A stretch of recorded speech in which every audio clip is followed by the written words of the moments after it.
بسم الله الرحمن الرحيم اقرأ باسم ربك الذي خلق خلق الإنسان من علق اقرأ وربك الأكرم الذي علم بالقلم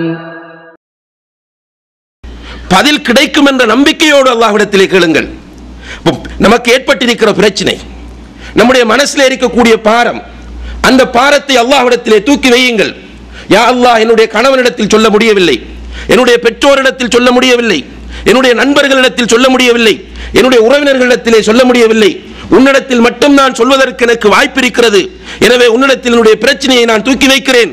யா அல்லாஹ், இதற்கு நீ நிச்சயமாக பதில் தருவாய் என்ற நம்பிக்கையோடு நான் வைக்கிறேன் என்று மனம் திறந்து அல்லாஹ்விடத்தில் உங்களுடைய விண்ணப்பத்தை வையுங்கள். நிச்சயமாக அல்லாஹ் தஆலா உங்களுடைய பிரச்சனையை தீர்த்து வைப்பான்.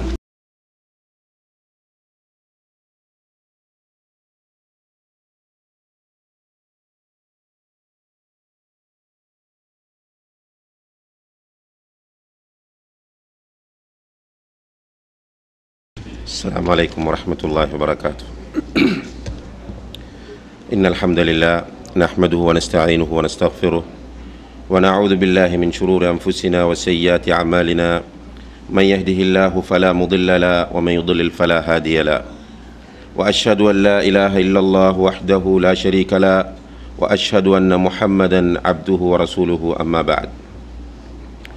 எல்லாம் வல்ல அல்லாஹ் ஜல்ல ஷானஹு வ தஆலாவை புகழ்ந்து இறுதி தூதர் முஹம்மது ஸல்லல்லாஹு அலைஹி வஸல்லம் அவர்கள் மீது ஸலவாத்தும் சலாமும் கூறியதன் பின்னால், கண்ணியத்திற்குரிய உலமாக்களே, பெரியோர்களே, சகோதர சகோதரிகளே, அல்லாஹ் ஜல்ல ஷானஹு வ தஆலாவுடைய பேரருளால் இந்த இடத்திலே அவனுடைய மார்க்கத்தை அறிந்து ஈருலகிலும் நிம்மதியாக அமைதியாக வாழ வேண்டும் என்ற ஒரு நல்ல நோக்கத்தோடு நாம் எல்லோரும் இங்கே ஒன்று சேர்ந்திருக்கின்றோம். அன்புள்ள சகோதர சகோதரிகளே, இந்த உலகத்திலே வாழக்கூடிய எல்லா மனிதர்களுமே ஆசை வைக்கக்கூடிய, விரும்பக்கூடிய, எல்லா மனிதர்களுமே பாடுபடக்கூடிய ஒன்றாக அமைதி, நிம்மதி இருந்து கொண்டிருக்கின்றது. வெளிநாட்டுக்கு ஏன் வந்திருக்கிறீர்கள் என்று கேட்டால், உழைத்து நிம்மதியாக வாழ வேண்டும் என்பதற்காக வந்திருக்கிறோம் என்று சொல்கிறார்கள். சிலர் ஓடி ஓடி உழைக்கிறார்கள். எதற்காக உழைக்கிறீர்கள் என்று கேட்டால், நிம்மதியாக இருப்பதற்காக உழைக்கிறோம் என்று சொல்கிறார்கள். இப்போ நிம்மதி என்பதை எல்லோருமே விரும்பிக் கொண்டிருக்கிறோம். ஆனால் எல்லோரிடமும் இல்லாத ஒரு விஷயமும் இந்த நிம்மதி தான். பெரும்பாலும் எல்லோருமே இழந்து விட்டிருக்கக்கூடிய ஒரு அம்சமாக இந்த நிம்மதி இருந்து கொண்டிருக்கிறது. ஏதாவது ஒரு பிரச்சனை அவருக்கு இருந்து கொண்டே இருக்கிறது. ஒன்று பொருளாதார பிரச்சனை இருக்கிறது, அல்லது குடும்பத்திலே பிரச்சனை இருக்கிறது, அல்லது தொழில் செய்கிற இடத்திலே பிரச்சனை இருக்கிறது, அல்லது இம்மையிலும் மறுமையிலும் நிம்மதியை பெற்றுக்கொள்ள வேண்டும் என்று அல்லாஹ்வுடைய பணிகளில் ஈடுபட வந்தால் அங்கும் பிரச்சனை இருக்கிறது. இப்போ மனிதன் எல்லா இடங்களிலும் நிம்மதியை இழந்தவனாக இருந்து கொண்டிருக்கிறான். இந்த இழந்த நிம்மதியை பெற்றுக்கொள்வதற்காக வேண்டி அவனால் எவ்வளவு முடியுமோ அவ்வளவு முயற்சியும் செய்து கொண்டிருக்கிறான். ஆனால் அவனால் அந்த நிம்மதியை பெற முடியாமல் இருக்கிறது. அதிகமான மக்கள் நிம்மதி என்பது பொருளாதாரத்தில் தான் இருக்கிறது என்று நினைக்கிறார்கள். நினைத்து நிறைய பொருளாதாரத்தை தேடுகிறார்கள். இறுதியிலே அவர்களுடைய வாழ்க்கையிலும் நிம்மதி இல்லாமல் தான் போகிறது. இப்போ நிம்மதிக்கு இஸ்லாம் என்ன வழிகளை சொல்லுகிறது, எப்படி நம்முடைய வாழ்க்கையில் நாம் நிம்மதியாக இருக்கலாம் என்பதை தெளிவுபடுத்துவதுதான் இன்றைய உரையின் நோக்கமாக இருக்கிறது. அன்புள்ள சகோதர சகோதரிகளே, அல்லாஹ் ஜல்ல ஷானஹு வ தஆலா இந்த உலகத்தை படைத்து இதிலே மனிதர்களை படைத்திருக்கிறார். மனிதர்களை படைத்து அல்லாஹு தஆலா அவர்களை சோதிப்பதாகவும் அல் குர்ஆனிலே பிரகடனப்படுத்துகிறார். وَلَنَبْلُوَنَّكُمْ بِشَيْءٍ مِّنَ الْخَوْفِ وَالْجُوعِ وَنَقْصٍ مِّنَ الْأَمْوَالِ وَالْأَنفُسِ وَالثَّمَرَاتِ. பயத்தை கொண்டு உங்களை சோதிப்போம், பசியை கொண்டு உங்களை சோதிப்போம், உங்களுடைய வீட்டிலே இழப்புகள் ஏற்படுவதை கொண்டு சோதிப்போம், உங்களுடைய உறவினர்கள் சொந்தக்காரர்கள் மரணிப்பதை கொண்டு சோதிப்போம், உங்களுடைய பொருளாதாரத்தில் நஷ்டம் ஏற்படுத்துவதை கொண்டு சோதிப்போம். இப்போ சோதனை என்பது அல்லாஹுடைய ஒரு சுன்னத்தாக இருந்து கொண்டிருக்கிறது. நிச்சயமாக அல்லாஹு தஆலா இந்த உலகத்தில் பிறக்கிற அத்தனை மனிதர்களையும் சோதித்தே தீருவான். சோதனையின் போதுதான் மனிதன் நிம்மதியை இழக்கிறான். இப்படி சோதிப்பேன் என்று சொல்லக்கூடிய அல்லாஹு தஆலா தான் நிம்மதியாக வாழ்வதற்கான வழிகளையும் சொல்லுகிறான். நிச்சயமாக ஒரு மனிதன் இந்த வழிகளை பின்பற்றி வாழ்வானாக இருந்தால் அவன் வாழ்க்கையில் நிச்சயமாக அமைதியாக நிம்மதியாக வாழ முடியும். ஏனென்றால் அல்லாஹுடைய வழிகாட்டல்கள் அவை. அல்லாஹு தஆலா சொல்லக்கூடிய வழியில் நிச்சயமாக நிம்மதி கிடைக்கும். இன்று மேற்குலகு கிழத்திய நாடுகளிலே உள்ளவர்களால் பிரமிப்போடு பார்க்கப்படுகிறது. ஆனால் அங்கு நிம்மதி இல்லை. அதிகமாக கூடுதலாக தூக்க மாத்திரைகளை பயன்படுத்தக்கூடியவர்கள் மேற்குலக நாடுகளிலே தான் வாழ்ந்து கொண்டிருக்கிறார்கள் என்று தகவல்கள் கூறுகின்றன. இரவிலே தூங்க முடியாமல் தூக்க மாத்திரைகள் அவர்கள் பயன்படுத்துகிறார்கள். அங்கே உள்ளவர்கள் நிம்மதியை தேடி கீழத்திய உலகத்திற்கு வருகிறார்கள். கீழத்திய உலகத்திலும் எங்கே போகிறார்கள் என்று பார்த்தால் கோவில்கள், சில தங்களை நிம்மதியை கொடுக்கக்கூடியவர்கள் என்று காட்டக்கூடியவர்கள், அமைதியான வாழ்க்கைக்கு வழிகாட்டக்கூடிய அமைப்புகள் என்று உருவாக்கப்பட்ட அந்த அமைப்புகள் இவர்களிடத்திலே வந்து நிம்மதிகளை தேடுகிறார்கள். ஆனால் உண்மையிலேயே நிரந்தரமான நிம்மதியை அந்த இடங்களால் கொடுக்க முடியாது என்பது உறுதியான ஒரு உண்மை. மகிழ்ச்சியாக அமைதியாக வாழ வேண்டும் என்றால், சந்தோஷமாக வாழ வேண்டும் என்றால் அல்லாஹு தஆலா சூரத்து நஹல் 97வது வசனத்திலே சொல்கிறான், மன் அமில சாலிஹன் மின் தக்கரின் அவ் உன்ஸா வஹுவ முஃமின் ஃபலனுஹியன்னஹு ஹயாத்தன் தய்யிபா. ஒரு ஆணோ பெண்ணோ முஃமினாக இருந்து கொண்டு நல்லமல் செய்வாராக இருந்தால் நிச்சயமாக அவரை நாங்கள் மகிழ்ச்சியான வாழ்க்கை வாழச் செய்வோம். இது அல்லாஹு தஆலா அளிக்கக்கூடிய வாக்குறுதி. ஒரு ஆணும் பெண்ணும் ஈமான் கொண்ட நிலையில் நல்லமல்கள் செய்வார்களாக இருந்தால் அவர்களை மகிழ்ச்சியான வாழ்க்கை வாழச் செய்வோம் என்று பொதுவாக அல்லாஹு தஆலா சொல்கிறார். இந்த வாக்குறுதி இம்மைக்கும் மறுமைக்கும் பொருந்தும். இப்போ மகிழ்ச்சியாக வாழ வேண்டும் என்றால், மகிழ்ச்சியாக வாழ வேண்டும் என்றால் சொத்து சுகங்களால் முடியாது. மகிழ்ச்சியாக வாழ வேண்டும் என்று சொன்னால் சோதனைகளுக்கு மத்தியில், சோதனை வராமல் யாரும் இருக்க முடியாது. அதையும் நாம் அடிப்படையாக புரிந்து கொள்ள வேண்டும். அல்லாஹு தஆலா இந்த உலகத்தில் அத்தனை பேரையும் சோதிக்கிறார். நபிமார்கள் முதற்கொண்டு எல்லோரையும் அல்லாஹு தஆலா சோதிக்கிறார். எனவே சோதனை வராமல் இருக்கலாம் என்று யாரும் நினைத்தால் அது தப்பு அபிப்பிராயம். நிறைய பேர் என்ன நினைக்கிறார்கள் என்றால், நிம்மதி என்பது சோதனை இல்லாமல் வாழ்வது என்று. இல்லை, சோதனை வரும், அந்த சோதனைக்குள் நிம்மதியாக தூங்க வேண்டும், அந்த சோதனைக்குள் மகிழ்ச்சியாக இருக்க வேண்டும்.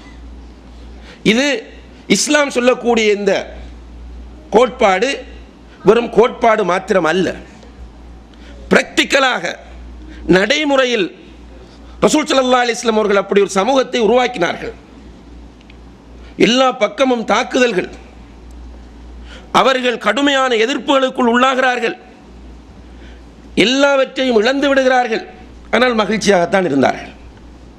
அடிக்கும் போது மகிழ்ச்சி அடைந்தார்கள், நெருப்பில் கட்டி தூக்கும் போது மகிழ்ச்சியாக இருந்தார்கள், தூக்கு மரத்தில் ஏற்றப்படும் போது மகிழ்ச்சியாக இருந்தார்கள், ஊரை விட்டு விரட்டப்படும் போது மகிழ்ச்சியாக இருந்தார்கள். கவலை இருக்கவில்லை, நிம்மதி அவர்கள் இழக்கவில்லை. சோதனைகள் இருந்தன, அந்த சோதனைகளோடு மகிழ்ச்சியாக வாழ வேண்டும் என்றால் ஈமானும் அமல் சாலிஹாத்தும் ஒவ்வொரு மனிதனிடமும் இருக்க வேண்டும். இது இல்லாமல் வாழும் கலை அல்லது தெரப்பிகள் இன்று மனிதன் இழந்திருக்கக்கூடிய இந்த நிம்மதியை கொடுப்பதற்காக வேண்டி வியாபாரம் நடக்கிறது. பல தெரப்பிகள் அறிமுகப்படுத்தப்பட்டிருக்கின்றன. ஒவ்வொன்றுக்கும் ஒவ்வொரு விலை.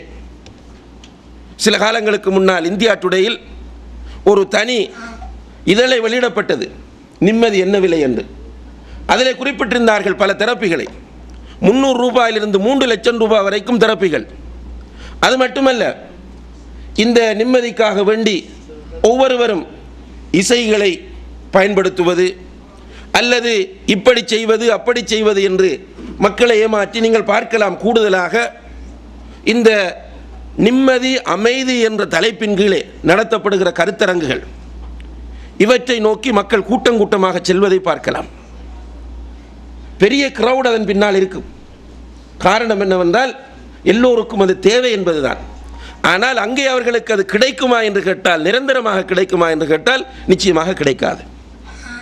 அமைதி நிம்மதி கிடைக்க வேண்டும் என்றால் ஈமான் சரியான முறையில் அமைய வேண்டும். இந்த சரியான ஈமான் அமையாமல் கடைசி வரையும் ஒருவனால் அமைதியாக இருக்க முடியாது. அவன் எப்பவும் டென்ஷனோடு தான் இருப்பான். ஈமானை சரியாக புரிந்து கொண்டான் என்றால், சரியான ஈமான் அவனுடைய உள்ளத்தில் ஆழமாக பதிந்து விட்டது என்றால் அவனால் மகிழ்ச்சியாக இருக்க முடியும். இந்த ஈமானில் உள்ள 6 அடிப்படைகளிலும் எல்லாமே நிம்மதியை தரக்கூடியவைகளாக இருந்தாலும் கூட பிரதானமாக 2 அடிப்படைகள் அவனுக்கு நிம்மதியை கொடுக்கக்கூடியவனவாக இருக்கின்றன. அதிலே ஒன்று அல் ஈமானு பில்லா, அல்லாஹ்வை கொண்டு ஈமான் கொள்வது. அல்லாஹ்வை கொண்டு ஈமான் கொள்வது என்பதற்குள் கதா கதிரை பற்றிய ஈமானும் அடங்குகிறது. ஒரு மனிதன் இந்த உலகத்தில் நடக்கிற அத்தனையும் அல்லாஹ்வுடைய ஏற்பாட்டிலே தான் நடக்கிறது என்று புரிந்து கொள்ளும் போது அவன் வருகிற சோதனைகளை இட்டு நிச்சயமாக தளர்ந்து விட மாட்டான், நிலைகுலைய மாட்டான், மிக அமைதியுடனே அவன் இருப்பான். அன்புள்ள சகோதரர்களே, ரசூல் ஸல்லல்லாஹு அலைஹி வஸல்லம் அவர்கள் சொல்கிறார்கள், அஜபன் லி அம்ரில் முஃமின், ஒரு மூமினுடைய விஷயம் ஆச்சரியமாக இருக்கிறது. இன்ன அம்ரஹு குல்லஹு ஹைர், அவனுக்கு எது நடந்தாலும் அவனுக்கு நல்லதாகவே அமைகிறது. என்ன நடந்தாலும் அவனுக்கு நலவுதான். இன் அசாபத்துஹு சர்ரா ஷக்கர், ஒரு நல்லது நடந்தால் அல்லாஹுடைய ஏற்பாட்டில் நடந்திருக்கிறது, இவ்வளவு மக்கள் இருக்கிற நேரத்தில் அல்லாஹு தஆலா என்னை நாடி எனக்கு அதை தந்திருக்கிறான், எனவே அல்ஹம்துலில்லாஹ் என்று உளமாற சொல்லுகிறான், மகிழ்ச்சி அடைகிறான். வ இன் அசாபத்துஹு தர்ரா சபர், சோதனைகள் அவனுக்கு வந்தால், துன்பங்கள் அவனை பீடித்தால் அல்லாஹுடைய ஏற்பாட்டில் நடக்கிறது, அல்லாஹு தஆலா என்னை சோதிக்கிறான் என்று அவன் பொறுமையாக இருக்கிறான். வலைஸ ஸாலிக இல்லா லில் முஃமின், இந்த பாக்கியம் மூமினை தவிர வேறு யாருக்கும் இல்லை என்று நபிகள் நாயகம் ஸல்லல்லாஹு அலைஹி வஸல்லம் அவர்கள் சொல்கிறார்கள். இப்போ அல்லாஹ்வை பற்றி அவன் சரியான முறையில் ஈமான் கொள்ளும் போது நிச்சயமாக அவன் எது நடந்தாலும் அல்லாஹ்வுடைய நாட்டப்படி நடக்கிறது என்பதை உறுதியாக நம்புகிறான். அல்லாஹ் தான் இந்த உலகத்தை படைத்தான், இந்த உலகத்தில் என்னை படைத்தவனும் அவன், எனவே அவனுடைய நாட்டப்படி தான் எல்லாம் நடக்கிறது. எனவே நான் எனக்கு வரக்கூடிய சோதனைகளை இட்டு, எனக்கு வரக்கூடிய துன்பங்களை இட்டு நான் துவண்டு விரக்தி அடைந்து என்னை நான் அழித்துக் கொள்ள வேண்டிய அவசியமில்லை. இன்று எனக்கு ஒரு பொருளாதார நஷ்டத்தை அல்லாஹ் தந்தால் நிச்சயமாக நாளை அதை அல்லாஹு தஆலா உயர்த்தி விடுவான். இன்று என்னுடைய ஒரு குழந்தை அல்லாஹு தஆலா இழக்கச் செய்தால் நாளை இன்னும் ஒரு குழந்தை அல்லாஹு தஆலா தருவான். இன்று என்னை அல்லாஹு தஆலா கல்வியிலே தோல்வியடை வைத்தால் வேறொன்றை அல்லாஹு தஆலா எனக்கு தருவான். எது நடந்தாலும் அது நல்லதுதான் என்கிற அந்த உணர்வை நிச்சயமாக இந்த ஈமானை தவிர வேறொன்றும் தரமாட்டாது. நபிகள் நாயகம் ஸல்லல்லாஹு அலைஹி வஸல்லம் அவர்களுடைய மகள் ஸைனப் ரலியல்லாஹு அன்ஹா அவர்கள் நபி ஸல்லல்லாஹு அலைஹி வஸல்லம் அவர்களுக்கு செய்தி அனுப்புகிறார்கள், என்னுடைய மகன் மரணித்து விட்டான், வாருங்கள் என்று. நபி ஸல்லல்லாஹு அலைஹி வஸல்லம் அவர்கள் சொல்லி அனுப்புகிறார்கள், நான் சலாம் சொன்னதாக சொல்லுங்கள், பொறுமையோடு இருக்க சொல்லுங்கள், அல்லாஹ்விடத்தில் கூலியை எதிர்பார்க்க சொல்லுங்கள். அல்லாஹு தஆலா அவன் தந்ததை அவன் எடுப்பான். அல்லாஹ் குழந்தையை தந்தான், அவன் எடுத்திருக்கிறான் என்று சொல்லி அனுப்புங்கள் என்று ரசூலுல்லாஹி அலைஹி வஸல்லம் அவர்கள் மெசேஜ் அனுப்புகிறார்கள். திரும்ப ஸைனப் ரலியல்லாஹு அன்ஹா அவர்கள் ஆறுதலுக்காக சொல்லி அனுப்புகிறார்கள், அல்லாஹ்வின் மீது சத்தியமாக நீங்கள் வர வேண்டும் என்றதும் ரசூலுல்லாஹி அலைஹி வஸல்லம் அவர்கள் அங்கே போகிறார்கள். போய் ஜனாசாவை தூக்கி பார்க்கிறார்கள். தூக்கி பார்க்கும்போது அவர்களுடைய கண்களால் கண்ணீர் வருகிறது. கூட நிறைய சஹாபாக்கள், சஅத், உபைத், முஆத் போன்ற பல சஹாபாக்கள் கூட இருக்கிறார்கள். அல்லாஹ்வுடைய தூதரே என்று கேட்கிறார்கள். ரசூலுல்லாஹி அலைஹி வஸல்லம் அவர்கள் சொன்னார்கள், இது ஒரு அன்பு. அல்லாஹு தஆலா தன்னுடைய அடியார்களின் உள்ளங்களில் போட்டிருக்கக்கூடிய ஒரு அன்பு இது, அதனுடைய வெளிப்பாட்டால் வரக்கூடிய கண்ணீர் இது என்று நபி ஸல்லல்லாஹு அலைஹி வஸல்லம் அவர்கள் சொன்னார்கள். அங்கே நபி ஸல்லல்லாஹு அலைஹி வஸல்லம் அவர்கள் பேரப்பிள்ளை மரணித்து விட்டது என்கிற செய்தியில் பதட்டப்படவில்லை. அல்லாஹு தஆலா தந்தான், அல்லாஹ் எடுத்தான் என்கிற அந்த வார்த்தையை தான் ரசூலுல்லாஹி அலைஹி வஸல்லம் அவர்கள் சொல்கிறார்கள். இப்போ இந்த நம்பிக்கை உறுதியாக உள்ளத்தில் பதிய வேண்டும். இப்போ அல்லாஹ்வை பற்றி, கலா கதிரை பற்றி சரியாக புரிந்து கொள்ளக்கூடிய ஒரு மூமின், ஒரு மனிதன் நிச்சயமாக இந்த உலகத்தில் எப்போதும் மகிழ்ச்சியாக இருப்பான். அவனுடைய நிம்மதியை இழந்து தூக்கத்தில் புரண்டு புரண்டு படுக்க மாட்டான். தூக்க மாத்திரைகளுக்கு பின்னால் அவன் செல்ல மாட்டான். விரக்தியின் விளிம்புக்கு அவன் செல்ல மாட்டான். அவன் என்றென்றும் மகிழ்ச்சியாக இருப்பான் என்பதை நாம் புரிந்து கொள்ள வேண்டும். அடுத்ததாக ஈமானோடு உள்ள இன்னும் ஒரு மிக முக்கியமான அம்சம் அல் ஈமானு பில் யௌமில் ஆஹிர், மறுமை நாளை பற்றிய நம்பிக்கை. அன்புள்ள சகோதர சகோதரிகளே, இந்த உலகத்தில் நாம் நிம்மதியை இழப்பதற்கு நம்முடைய சக மனிதர்கள் ஒரு முக்கியமான காரணம். கூட இருப்பவர்கள் நம்முடைய நிம்மதியை கெடுத்து விடுவார்கள். நம் மீது ஏதாவது ஒரு அவதூறை சொல்லி விடுவார்கள். நம்மை பற்றி ஒரு இடத்தில் புறம் பேசி இருப்பார்கள். நம்முடைய விஷயத்தில் தலையிட்டு ஒரு குழப்பத்தை உண்டு பண்ணியிருப்பார்கள். அல்லது நம்முடைய சொத்துக்களை அநியாயமான முறையில் சுரண்டி வைத்திருப்பார்கள். நமக்கு ஏதோ ஒரு அநீதி இழைத்திருப்பார்கள். இப்போது நாம் நம் மீது சுமத்தப்பட்ட அவதூறை நினைத்து நினைத்து நம்முடைய தூக்கத்தை இழக்கிறோம். நம்முடைய வாழ்க்கையை நாம் இழக்கிறோம். நிம்மதி இல்லாமல் கஷ்டப்படுகிறோம். அல்லது நமக்கு இழைக்கப்பட்ட அந்த அநீதியை நினைத்து நினைத்து நாம் நம்முடைய நிம்மதியை இழந்து போகிறோம். ஆனால் மறுமை நாளை பற்றிய நம்பிக்கை இருக்கிறது. இந்த நம்பிக்கை நமக்கு எப்படியான கட்டமாக இருந்தாலும் நிம்மதியை தரும். இந்த உலகத்தில் இவர்கள் இந்த அநீதியை இழைத்தாலும், பரிசுத்தமாக இருக்கக்கூடிய என்னை ஒரு கள்வனாகவோ, திருடனாகவோ, அல்லது ஒரு விபச்சாரியாகவோ இந்த சமுதாயத்தில் பலர் என்னை சித்தரித்தாலும், தூய்மையாக இயங்கக்கூடிய இவர்கள் என்னை களங்கப்படுத்தினாலும், அல்லாஹு தஆலா என்னை பார்த்து கொண்டிருக்கிறான். நிச்சயமாக அவன் மறுமையிலே அதற்கு நியாயமான விளக்கத்தை தருவான். நீதியை அல்லாஹு தஆலா நிலைநாட்டுவான் என்கிற அந்த நம்பிக்கை அவனிடத்திலே வரும். நபி ஸல்லல்லாஹு அலைஹி வஸல்லம் அவர்கள் இந்த நம்பிக்கையை எந்த அளவுக்கு வலுப்படுத்துகிறார்கள் என்றால், உரிமைகளை சரியான முறையில் நீங்கள் நிறைவேற்றுங்கள். உரிமைகளை நீங்கள் சரியான முறையில் நிறைவேற்றுங்கள். இல்லை என்றால் மறுமை நாளையில் அல்லாஹு தஆலா அந்த உரிமைகளை உங்களிடமிருந்து பறித்து கொடுப்பான்.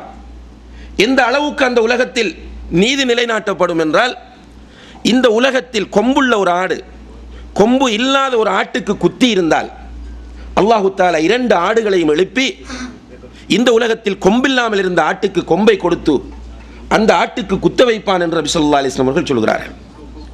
அப்போ தக்லீஃப் இல்லாத, மார்க்க சட்டங்கள் வலியுறுத்தப்படாத மிருகங்களுடைய நிலையை இதுவென்றால், மனிதர்களுக்கு நிச்சயமாக அல்லாஹு தஆலா நீதி வழங்குவான்.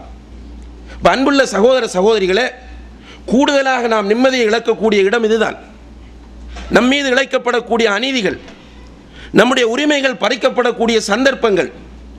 இந்த நேரத்தில் நாம் அதை பற்றி திரும்ப திரும்ப யோசிக்கிறோம், கவலைப்படுகிறோம். இருக்கிறேன், என்னை பற்றி ஊரெல்லாம் இப்படி பேசுகிறார்களே, நான் நல்ல முறையில் ஏங்கிக் கொண்டிருக்கிறேன், என்னை களங்கப்படுத்துகிறார்களே, நான் இவ்வளவு கஷ்டப்பட்டிருக்கிறேன், என்னுடைய உரிமைகளை இவர்கள் பறித்து வைத்திருக்கிறார்களே என்று இதை நினைத்து நினைத்து அவன் மனதினுள் போட்டு வேதனைப்பட்டு கொண்டிருக்கிறான். கவலைப்பட வேண்டிய அவசியமில்லை. நிச்சயமாக இந்த உரிமை மறுமையிலே நமக்கு பெற்றுத்தரப்படும். எந்த அமைப்பில் பெற்றுத்தரப்படும் தெரியுமா? நபி ஸல்லல்லாஹு அலைஹி வஸல்லம் அவர்கள் சொல்லுகிறார்கள், இந்த உலகத்திலே நீங்கள் யாருக்காவது அநீதி இழைத்திருந்தால் அந்த அநீதியை நீங்கள் அவர்களிடம் சென்று ஹலாலாக்கி கொள்ளுங்கள். அநீதி இழைத்தவரிடம் சென்று மன்னிப்பு கேட்டு ஹலாலாக்கி கொள்ளுங்கள். ஏனென்றால் மறுமை நாளை பொறுத்தவரையில் அங்கே தீனாரோ திர்ஹமோ இருக்க மாட்டாது, அங்கு நன்மையும் தீமையும் தான் இருக்கும். எனவே அந்த நாளைக்கு முன்னால் நீங்கள் உங்களை பரிசுத்தப்படுத்திக் கொள்ளுங்கள் என்று நபி ஸல்லல்லாஹு அலைஹி வஸல்லம் அவர்கள் சொல்கிறார்கள். இன்னும் ஒரு ஹதீஸிலே சொன்னார்கள், முஃப்லிஸ் என்றால் உங்களுக்கு யார் என்று தெரியுமா என்று சஹாபாக்களிடத்திலே கேட்டார்கள். சஹாபாக்கள் சொன்னார்கள், முஃப்லிஸ் என்றால் மல்லா தீனார லஹு வலா திர்ஹம், தீனாரும் திர்ஹமும் தங்க காசும் வெள்ளிக்காசும் இல்லாமல் இருக்கக்கூடிய திவாலான ஒருவன் தான் முஃப்லிஸ் என்று சொன்னார்கள். ரசூலுல்லாஹி அலைஹி வஸல்லம் அவர்கள் சொன்னார்கள், அவன் நல்ல உண்மையான முஃப்லிஸ். மறுமை நாளையிலே ஒருவன் வருவான், அவன் இந்த உலகத்தில் பெரிய இபாதத்தாளியாக இருந்திருப்பான், தொழுதிருப்பான், நோன்பு நோற்றிருப்பான், இன்னவர இபாதத்துகளிலே ஈடுபட்ட ஒரு பக்திமான். ஆனால் வகது வரபஹாதா, இவனுக்கு அடித்திருப்பான், வஷத்தமஹாதா, இவனுக்கு ஏசி இருப்பான், வஅக்கல மாலஹாதா, இவனுடைய சொத்துக்களை அநியாயமாக சாப்பிட்டிருப்பான், வசஃபக தமஹாதா, இன்னானுடைய இரத்தத்தை இவன் ஓட்டி இருப்பான். இபாதத்தாளி, வணக்கவாளி, பயபக்தி உள்ளவன் என்று மக்கள் மத்தியிலே அறிமுகமாக இருந்த இந்த மனிதன் அடுத்தவர்களுடைய உரிமையில் கை வைத்தவன். எனவே அல்லாஹு தஆலா மறுமையிலே இவனை எழுப்பி இவனால் பாதிக்கப்பட்டவனை இவனுக்கு முன்னால் எழுப்பி நீதி வழங்குகிறான். எப்படி நீதி தெரியுமா? இந்த இபாதத்தாளியுடைய தொழுகை, நோன்பு, ஜக்காத், ஹஜ் எல்லாவற்றையும் எடுத்து பாதிக்கப்பட்டவனுக்கு கொடுக்கிறான். அவனை சுவர்க்கத்துக்கு அனுப்ப முயற்சி செய்கிறான். ஆனால் பாதிக்கப்பட்டவனுடைய பாவங்கள் சுவர்க்கத்திற்கு செல்வதற்கு தடையாக இருக்கின்றன. உடனே அவனுடைய பாவங்களை எல்லாம் எடுத்து இவனுக்கு கொடுத்து அவனை சுவர்க்கத்திற்கு அனுப்புகிறான், இவனை நரகத்திற்கு அனுப்புகிறான் என்று நபி ஸல்லல்லாஹு அலைஹி வஸல்லம் அவர்கள் சொல்லி சொன்னார்கள். இவன்தான் முஃப்லிஸ், இவன்தான் பேங்க்ரப்ட் ஆனவன், இவன்தான் திவாலானவன் என்று சொன்னார்கள். அன்புள்ள சகோதர சகோதரிகளை, இந்த நம்பிக்கை, மறுமை நாளை பற்றி அசைக்க முடியாத இந்த நம்பிக்கை இருந்தால் நம்மீது விபச்சாரம் குற்றம் சாட்டினால் என்ன, நம்மீது திருடன் குற்றம் சாட்டினால் என்ன, நம்மீது முனாஃபிக் குற்றம் சாட்டினால் என்ன, நம்மை பற்றி அவதூறுகளை அள்ளி வீசினால் என்ன, நம்மை பற்றி இந்த ஊரே ஏதெல்லாம் கதைத்தால் நமக்கென்ன? நாம் திருப்தியாக நிம்மதியாக இருப்போம். நிச்சயமாக நாளை மஹ்ஷரிலே அல்லாஹ்வுக்கு முன்னால் இவர்கள் வந்து நிற்க வேண்டும். அந்த நேரத்தில் அல்லாஹ் தஆலா இந்த உரிமைகளை எனக்கு பெற்றுத் தருவான் என்ற அந்த நம்பிக்கை ஒரு மனிதனிடத்தில் இருக்கும்போது நிச்சயமாக அவன் இந்த உலகத்தில் என்ன ஒரு சந்தர்ப்பத்திலும் மகிழ்ச்சியாக வாழ முடியும் என்பதை நாம் புரிந்து கொள்ளலாம். எனவே இந்த உலகத்தில் மகிழ்ச்சியாக வாழ வேண்டும் என்றால் வாழும் கலையிடத்தில் போக வேண்டிய அவசியமில்லை, கோவில்களுக்கு போக வேண்டிய அவசியமில்லை, இந்த அமைதிக்கான வழிகளை தருகிறோம் என்று அழைக்கக்கூடிய கூட்டங்களுக்கு போக வேண்டிய அவசியமில்லை, அல்லது மதுபானங்களுக்கு பின்னால் செல்ல வேண்டிய அவசியமில்லை, அல்லது தூக்க மாத்திரைகளுக்கு பின்னால் செல்ல வேண்டிய அவசியமில்லை. அல்லாஹ்வை சரியான முறையிலே புரிந்து கொண்டு, அல்லாஹ்வை சரியான முறையிலே ஏற்றுக்கொண்டு, ஈமானை சரியாக உறுதிப்படுத்தி கொண்டால் நிச்சயமாக இந்த உலகத்தில் அமைதியாக வாழலாம். இந்த ஈமான் என்பது கண்ணியத்திற்குரிய சகோதர சகோதரிகளே சரியான ஈமானாக இருக்க வேண்டும். அல்லாஹ்வும் அல்லாஹ்வுடைய தூதரும் காட்டி தந்த சஹாபாக்களால் தெளிவுபடுத்தப்பட்ட அந்த ஈமானாக இருக்க வேண்டும். களங்கமுள்ள ஈமானோடு இருந்து கொண்டு நிம்மதியை தேடினால் நிச்சயமாக நிம்மதி கிடைக்க மாட்டாது. அல்லாஹு தஆலா அல் குர்ஆனில் சொல்கிறான், அல்லதீன ஆமனு வலம் எல்பிசு ஈமானஹும் பிதுல்மின் உலாயிக லஹுமுல் அம்னு வஹும் முஹ்ததூன். யார் ஈமான் கொண்டு தங்களுடைய ஈமானோடு ஷிர்க்கை கலக்காமல் இருக்கிறார்களோ அவர்களுக்குத்தான் அமைதி, அவர்களுக்குத்தான் நிம்மதி என்று அல்லாஹ் குர்ஆனிலே வாக்களிக்கிறான். இப்போ ஈமானோடு ஷிர்க் வரக்கூடாது, தூய்மையான ஈமானாக இருக்க வேண்டும். அல்லாஹ்வுக்கு எந்த ஒரு சின்ன விஷயத்திலும் இணை வைக்காத ஈமானாக இருக்க வேண்டும். இணை கலந்த ஈமானாக இருந்தால், ஷிர்க்கு கலந்த ஈமானாக இருந்தால் நிம்மதி வராது. என்ன, அவன்கிட்ட மூட நம்பிக்கைகள் இருக்கும். பேய் பிசாசை பற்றி நம்புவான், சூனியத்தில் அதிக நம்பிக்கை இருக்கும், எடுத்ததற்கெல்லாம் ஜின் ஷைத்தான் என்று சொல்லிக் கொண்டிருப்பான். வீட்டின் மேல் தவறுதலாக ஏதாவது ஒன்றை பறவை போட்டாலும் பேய் வந்து கல்லை போட்டு சென்றது என்பான். இவனுக்கு வீட்டிலே தொடர்ச்சியாக சில சோதனைகள் வந்தால் இது யாரோ சூனியம் செய்திருக்கிறார்கள் என்பான். இப்போ ஷிர்க்கு கலந்திருக்கக்கூடிய ஈமானோடு இருப்பவன் அவனால் நிச்சயமாக நிம்மதியாக இருக்க முடியாது. ஷிர்க்கு கலந்த நிலையில் ஈமான் இருக்குமா என்று கேட்டால் அப்படி இருக்கும் என்று அல்லாஹ்வே குர்ஆனிலே சொல்கிறான். வமா யுமினு அக்ஸருஹும் பில்லாஹி இல்லா வஹும் முஷ்ரிகூன். அவர்களில் அதிகமானவர்கள் அல்லாஹ்வை நம்புகிறார்கள், ஆனால் முஷ்ரிக்குகளாக இருக்கிறார்கள். இப்போ ஈமானோடு ஷிர்க் கலந்து இருப்பார்கள். ஆனால் ஈமானோடு ஷிர்க்கை கலந்த நிலையில் அல்லாஹ்வை சரியாக புரிந்து கொள்ளாமல், அல்லாஹ்வுடைய தன்மைகளை சரியாக புரிந்து கொள்ளாமல், அவனுடைய உலூஹியத்தை, அவனுடைய அஸ்மா சிஃபாத்துக்களை சரியான முறையிலே புரிந்து கொள்ளாமல் அல்லாஹ்வை நம்பக்கூடிய ஒருவனால் முழுமையான அமைதியை இந்த உலகத்தில் பெற முடியாது.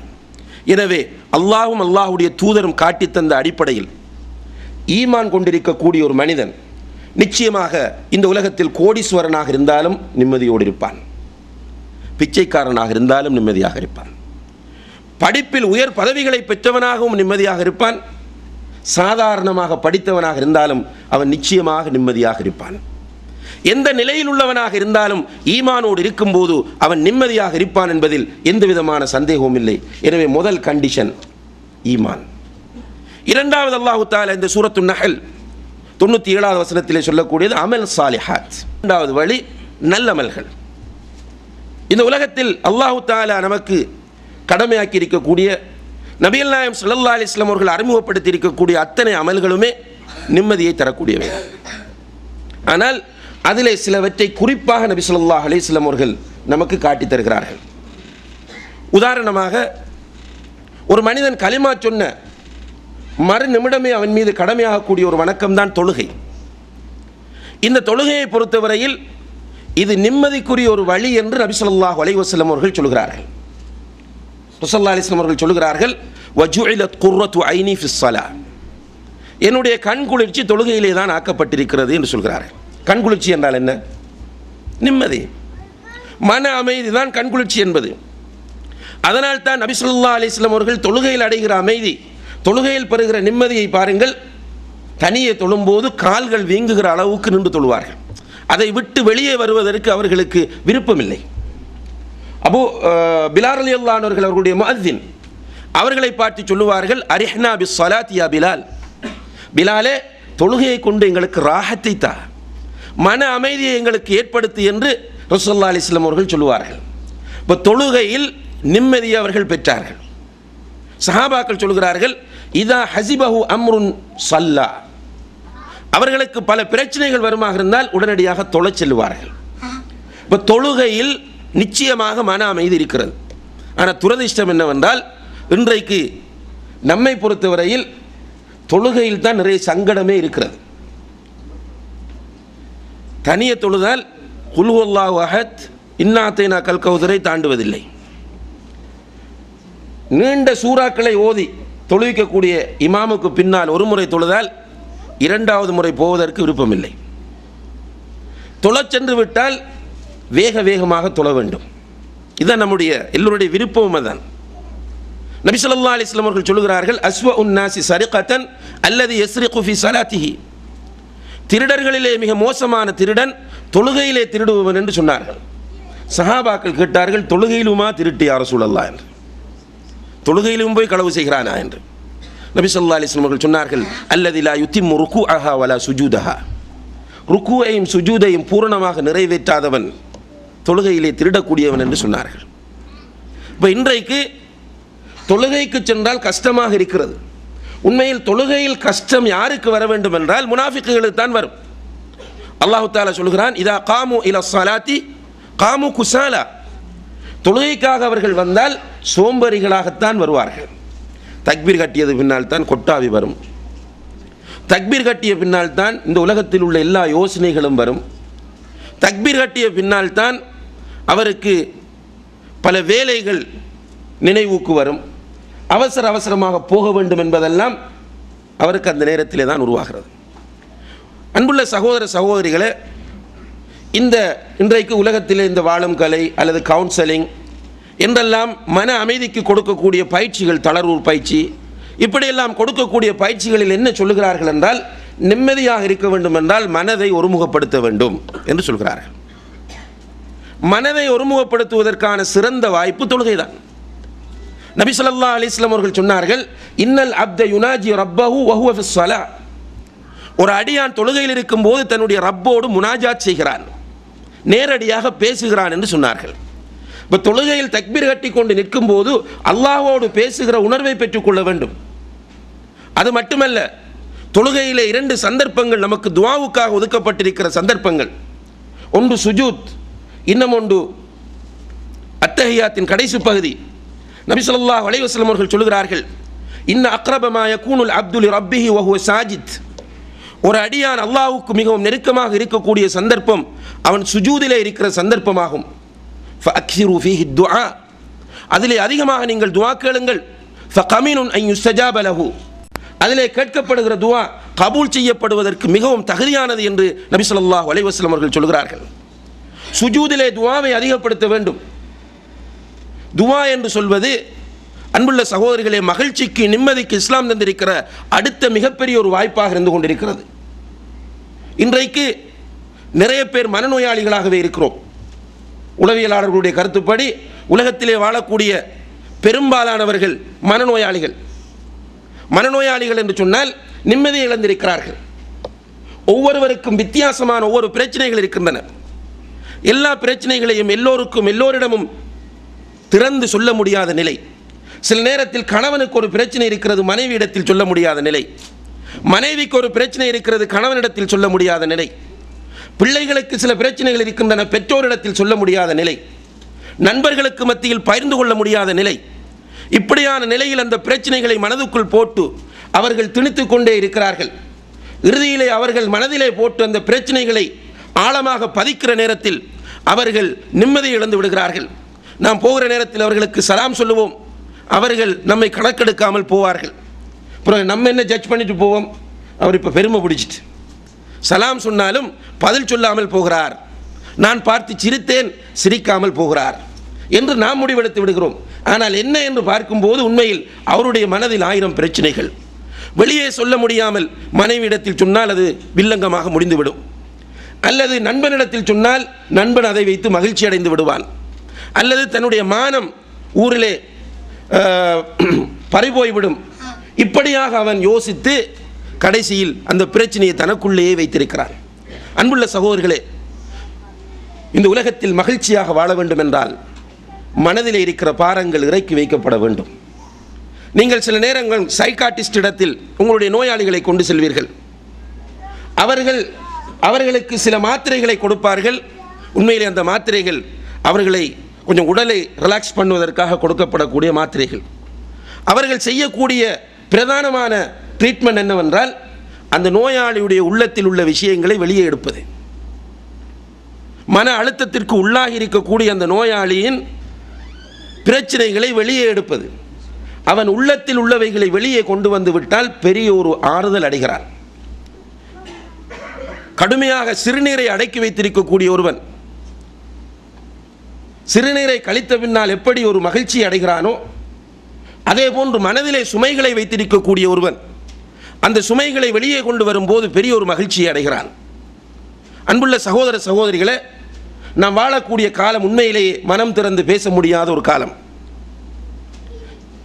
இப்படியான நேரத்தில் அல்லாஹ் தஆலா நமக்கு தந்திருக்கிற மிகப்பெரிய ஒரு வாய்ப்பு பிரார்த்தனை. ரப்புல் ஆலமீன் எல்லா பிரார்த்தனைகளுக்கும் பதில் சொல்லக்கூடியவன். அவன் நமக்கு பிரார்த்திப்பதற்கான வாய்ப்புகளை ஏற்படுத்தி தந்திருக்கிறான். அல்லாஹ்விடத்திலே போய் உட்கார்ந்து நம்முடைய மனதிலே உள்ள பிரச்சனைகளை ஒன்றன் பின் ஒன்றாக அவனிடத்தில் எடுத்து வைக்கும் போது எதுவாக இருந்தாலும் அல்லாஹ் தஆலா வெட்கப்படுபவன் அல்ல. அதே போன்று நாமும் நம்முடைய பிரச்சனைகளை அல்லாஹ்வுக்கு முன்னால் எடுத்து வைப்பதற்கு வெட்கப்படக்கூடாது என்று நபி ஸல்லல்லாஹு அலைஹி வஸல்லம் அவர்கள் நமக்கு சொல்லுகிறார்கள். மல்லம் யஸ்அலில்லாஹ யக்தப் அலைஹி, அல்லாஹ்விடத்தில் கேட்காததன் மீது அல்லாஹ் கோபப்படுகிறான். என்னுடைய அடியார்கள் என்னை பற்றி உன்னிடத்தில் வந்து கேட்டால் அன்னி கரீப் உஜீபு தஅவத்தத் தாஇ இதா தஆன் ஃபல்யஸ்தஜீபு லி, நான் அவர்களுக்கு மிக நெருக்கமாக இருக்கிறேன், அவர்கள் என்னிடத்தில் கேட்கட்டும், அவர்களுக்கு நான் கொடுப்பதற்கு தயாராக இருக்கிறேன் என்று நபியை நீங்கள் சொல்லுங்கள் என்று அல்லாஹ் தஆலா குர்ஆனிலே சொல்கிறான். எனவே அல்லாஹ்விடத்தில் எல்லா பிரச்சனைகளையும் எடுத்து வைக்க வேண்டும். பிரச்சனைகளை எடுத்து வைக்கிற நேரத்தில் என்ன மனநிலையோடு எடுத்து வைக்க வேண்டும் தெரியுமா? அல்லாஹ்விடத்தில் யா அல்லாஹ் நீ விரும்பினால் இதை தீர்த்து வை, இதை விரும்பினால் எனக்கு கொடு என்று கேட்கக்கூடாது. உதுல்லாஹ வ அன்தும் மூகினூன பில் இஜாபா, பதில் கிடைக்கும் என்ற நம்பிக்கையோடு அல்லாஹ்விடத்திலே கேளுங்கள். நமக்கு ஏற்பட்டிருக்கிற பிரச்சனை, நம்முடைய மனசில் இருக்கக்கூடிய பாரம், அந்த பாரத்தை அல்லாஹ்விடத்திலே தூக்கி வையுங்கள். யா அல்லாஹ் என்னுடைய கணவனிடத்தில் சொல்ல முடியவில்லை, என்னுடைய பெற்றோரிடத்தில் சொல்ல முடியவில்லை, என்னுடைய நண்பர்களிடத்தில் சொல்ல முடியவில்லை, என்னுடைய உறவினர்களிடத்திலே சொல்ல முடியவில்லை, உன்னிடத்தில் மட்டும் நான் சொல்வதற்கு எனக்கு வாய்ப்பு இருக்கிறது. எனவே உன்னிடத்தில் என்னுடைய பிரச்சனையை நான் தூக்கி வைக்கிறேன். யா அல்லாஹ், இதற்கு நீ நிச்சயமாக பதில் தருவாய் என்ற நம்பிக்கையோடு நான் வைக்கிறேன் என்று மனம் திறந்து அல்லாஹ்விடத்தில் உங்களுடைய விண்ணப்பத்தை வையுங்கள். நிச்சயமாக அல்லாஹு தஆலா உங்களுடைய பிரச்சனையை தீர்த்து வைப்பான். முதலாவது, மனசில் உள்ள பாரம் இறங்கினாலே நிம்மதி கிடைக்கும். இரண்டாவதாக, நிச்சயமாக அல்லாஹு தஆலா அந்த பிரச்சனைக்கான தீர்வை தருவான். இப்போ தொழுகையில் நிம்மதி இருக்கிறது, அதிலே பிரதானமாக துஆவில் நிம்மதி இருக்கிறது. இந்த துஆவை பொறுத்தவரையிலும் அன்புள்ள சகோதர சகோதரிகளே, நபிகள் நாயகம் ஸல்லல்லாஹு அலைஹி வஸல்லம் அவர்கள் சில சந்தர்ப்பங்களில் கடுமையான பிரச்சனைகள் வரும்போது இந்த துஆவை பயன்படுத்தி இருக்கிறார்கள். உதாரணமாக பத்ர் களத்திலே திடீரென யுத்தத்திற்கு தயாரான ஒரு சந்தர்ப்பம், அந்த வரலாறு உங்களுக்கு தெரியும். சஹாபாக்கள் யுத்தம் செய்கிற நிலைப்பாட்டோடு செல்லவில்லை. சந்தர்ப்ப சூழ்நிலை யுத்தம் செய்ய நிர்பந்திக்கப்பட்டார்கள்.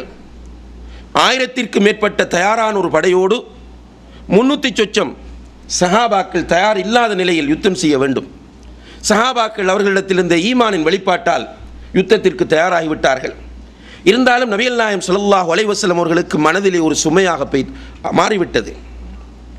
எல்லோரையும் தூங்கச் சொன்னார்கள். ஈமான் அந்த யுத்த காலத்தில் அவர்களை நிம்மதியாக தூங்க வைத்தது. உள்ளத்தில் ஈமான் இருந்தது. எப்படியான ஒரு டென்ஷனான ஒரு இடம், அந்த இடத்தில் அந்த சஹாபாக்கள் அத்தனை பேரும் நிம்மதியாக தூங்குகிறார்கள். நபிகள் நாயகம் ஸல்லல்லாஹு அலைஹி வஸல்லம் அவர்கள் மாத்திரம் ஒரு மரத்தை சுத்ராவாக ஆக்கி கொண்டு அந்த மரத்திற்கு முன்னால் நின்று தொழுகிறார்கள். தொழுதுவிட்டு அல்லாஹ்விடத்திலே மன்றாடி பிரார்த்திக்கிறார்கள். அல்லாஹும்ம இன் துஹ்லக் ஹாதிஹில் இஸாபா ஃபலன் துஅபத ஃபில் அர்தி அபதா. யா அல்லாஹ், இந்த சிறிய கூட்டம் அழிக்கப்பட்டு விடுமாக இருந்தால் பூமியிலே உன்னை வணங்குவதற்கு வேறு யாரும் இல்லாமல் போய் விடுவார்கள். எனவே நீ அளித்த வாக்குறுதி எனக்கு நிறைவேற்றி என்று அல்லாஹ்விடத்திலே மன்றாடுகிறார்கள். தோளிலே கிடந்த துண்டு கீழே விழுகிறது. அபூபக்கர் ரலியல்லாஹு அன்ஹு அவர்கள் ஃபஜ்ருக்கு எழுந்தவர்கள் வந்து அந்த துண்டை எடுத்து ரசூலுல்லாஹி அலைஹி வஸல்லம் அவர்களுடைய தோளிலே போட்டுவிட்டு சொன்னார்கள், அல்லாஹ்வுடைய தூதரே, போதும், நிறுத்துங்கள். அல்லாஹ் உங்களுக்கு அளித்த வாக்குறுதியை நிச்சயமாக நிறைவேற்றுவான் என்று அபூபக்கர் ரலியல்லாஹு அன்ஹு அவர்கள் சொன்னதுக்கு பிறகுதான் ரசூலுல்லாஹி அலைஹி வஸல்லம் அவர்கள் நிறுத்தினார்கள். இங்கே எதை பார்க்கிறோம் என்றால், மனதிலே ஒரு சுமை. அந்த சுமையை இறக்குவதற்குரிய வழி அபூபக்கரை கூப்பிட்டு அழைத்து அவரோடு கலந்தாலோசனை செய்யவில்லை. உமரை அழைத்து அவரோடு பேசிக்கொண்டிருக்கவில்லை. மாறாக ரப்புல் ஆலமீனிடத்தில் பேசுகிறார்கள். பிரச்சனையை சமர்ப்பிக்கிறார்கள். தீர்வை அவனிடத்தில் கேட்கிறார்கள். நிச்சயமாக மனதில் அமைதி ஏற்படும், பதட்டம் இருக்காது, டென்ஷன் இருக்காது என்பதை நாம் இந்த நிகழ்வின் மூலம் புரிந்து கொள்ள முடிகிறது. அது மட்டுமல்ல, சில குறிப்பிட்ட துஆக்களையும் நபி ஸல்லல்லாஹு அலைஹி வஸல்லம் அவர்கள் நமக்கு கற்றுத் தந்திருக்கிறார்கள்.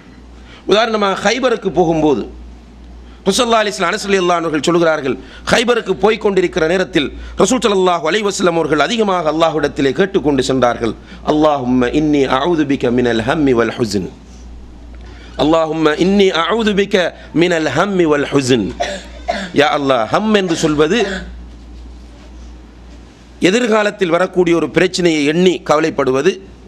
ஹுஸ்ன் என்பது கடந்து போன ஒரு பிரச்சனைக்காக வேண்டி கவலைப்படுவது. கடந்து போன ஒரு பிரச்சனைக்காக கவலைப்படுவதை விட்டும், எதிர்காலத்தில் வரப்போகிற ஒரு பிரச்சனைக்காக கவலைப்படுவதை விட்டும் உன்னிடத்தில் யா அல்லாஹ் நான் பாதுகாவல் தேடுகிறேன் என்று நபி ஸல்லல்லாஹு அலைஹி வஸல்லம் அவர்கள் அதிகமாக துஆ கேட்டார்கள். இப்போ இந்த துஆவை நாம் அதிகப்படுத்திக் கொள்ள வேண்டும். அது மட்டுமல்ல, நாம் ஏற்கனவே குறிப்பிட்டது போன்று பிரச்சனைகள், சோதனைகள் இல்லாமல் யாரும் வாழ முடியாது. ஒருவருக்கொருவர் பார்க்கும்போது அவர் நிம்மதியாக இருப்பதை போன்று நமக்கு தோன்றும். நாம் மட்டும்தான் பிரச்சனையில் இருப்பதை போன்று நமக்கு உணர்வு வரும். ஆனால் எல்லோருக்கும் பிரச்சனை இருக்கிறது. பிரச்சனை உள்ளவர்கள் நபி ஸல்லல்லாஹு அலைஹி வஸல்லம் அவர்கள் கற்றுத் தருகிறார்கள். அதிகமான பிரச்சனைகள் வந்துவிட்டால் தேவையில்லாமல் உளராமல், கலா கதிருக்கு மாற்றமாக பேசாமல், யா ஹய்யு யா கய்யூம் பிரஹ்மதிக அஸ்தகீஸ் என்று அதிகமாக சொல்லுங்கள் என்று நபி ஸல்லல்லாஹு அலைஹி வஸல்லம் அவர்கள் கற்றுத் தருகிறார்கள்.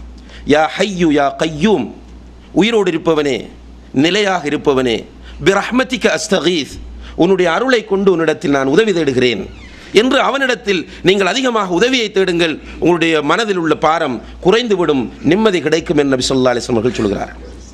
கடுமையான பிரச்சனையாக இருக்கிறது, சோதனை அதிகரித்து கவலை மனதை ஆக்கிரமித்து எதிலுமே ஈடுபாடு இல்லாமல் ஒரு விரக்தி மனப்பான்மைக்கு நாம் போயிருக்கிறோம் என்று வைத்துக் கொள்ளுங்கள். அப்படியான நேரத்தில் ஓதுவதற்கும் ஒரு துவாவை நபி ஸல்லல்லாஹு அலைஹி வஸல்லம் அவர்கள் கற்றுத் தருகிறார்கள். அந்த துவாவை சரியான முறையில் பொருளுணர்ந்து ஓதுவோமாக இருந்தால் நிச்சயமாக நம்முடைய மனதுக்கு பெரிய ஒரு ரிலாக்ஸ் கிடைக்கும். ரசூலுல்லாஹி அலைஹி வஸல்லம் அவர்களே சொல்கிறார்கள், உறுதியோடு இந்த துவாவை ஓதி வந்தால் அவருடைய கவலைகள் அத்தனையும் போய்விடும் என்று சொல்கிறார்கள். என்ன துவா அது? அல்லாஹும்ம இன்னி அப்துக் வப்னு அப்திக் வப்னு அமதிக் நாசியதி பியதிக் மாதின் ஃபிய்ய ஹுக்முக் அத்லுன் ஃபிய்ய கதாஉக் அஸ்அலுக பிகுல் இஸ்மின் ஹுவ லக் சம்மைத பிஹி நஃப்ஸக் أو أنزلته في كتابك أو علمته أحدا من خلقك أو استأثرت به في علم الغيب عندك أن تجعل القرآن العظيم ربيع قلبي ونور صدري وجلاء همي وذهاب حزني. இந்த துவாவை ஓதினால் கவலை தானாக போய்விடும் என்று நபி ஸல்லல்லாஹு அலைஹி வஸல்லம் அவர்கள் சொல்கிறார்கள். ஒரு ஜெபமும் தேவையில்லை, ஒரு ரிலாக்ஸேஷன் தளர்வு பயிற்சியும் தேவையில்லை, கண்ணை மூடி உலகத்திலிருந்து விடுபட வேண்டும் என்ற தேவைகள் இல்லை. இப்போது மன அமைதியை தேடி போகிறவர்களுக்கு கண்ணை மூடச் சொல்லி உலகத்திலிருந்து அவர்களை விடுபட வைத்து அவர்களுடைய ஆழ் மனதோடு பேசி அவர்களுக்கு மன அமைதியை கொடுக்க முயற்சி செய்கிறார்கள்.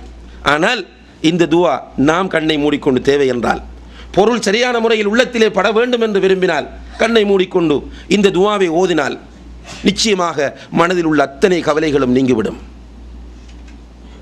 அல்லாஹும்ம இன்னி அப்துக், யா அல்லாஹ் நான் உன்னுடைய அடிமை, வப்னு அப்திக் உன்னுடைய அடிமையின் மகன், வப்னு அமதிக் உன்னுடைய அடிமை பெண்ணின் மகன், நாசியத்தி பியதிக் என்னுடைய குடும்பி முடி உன்னுடைய கையிலே தான் இருக்கிறது, நீ இழுக்கிற பக்கம் நான் வருவேன், அதுதான் என்னுடைய அர்த்தம்.